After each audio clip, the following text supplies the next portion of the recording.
This is the YouTube edition of my book, A Course in Miracles Workbook Nuggets. Workbook Nuggets was written to be a commentary or study aid for the course's workbook for students. I'll begin by reading the book's full commentary on today's workbook lesson over a visual of the book's text. I'll then return with some impromptu thoughts and comments on today's lesson and my commentary. A link to the book on Amazon.com is provided below. Lesson 151, May 31st. All things are echoes of the voice for God.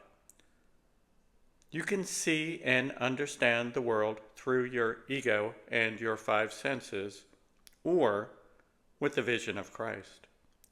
At any one moment in time, you can do one or the other. You cannot do both. The goal of the workbook is to make you aware of this moment-by-moment choice and to train your mind to make the correct decision automatically, as a matter of course.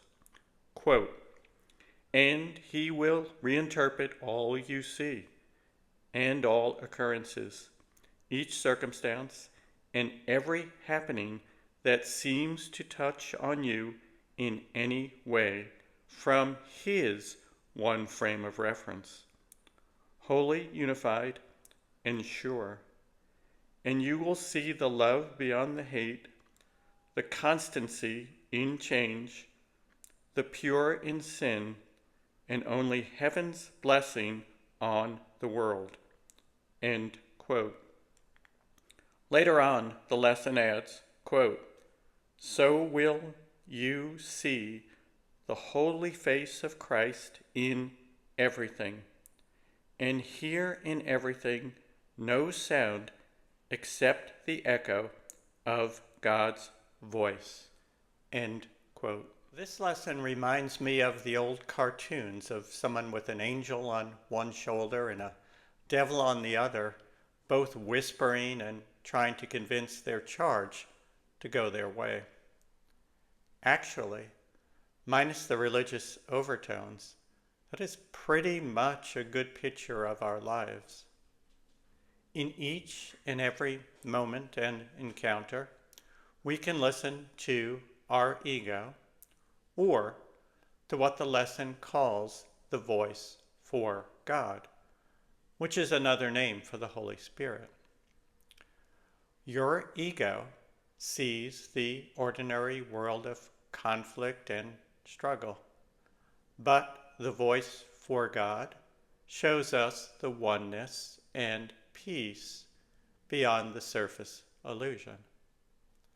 As the lesson title tells us, in reality, all things are echoes of the voice for God.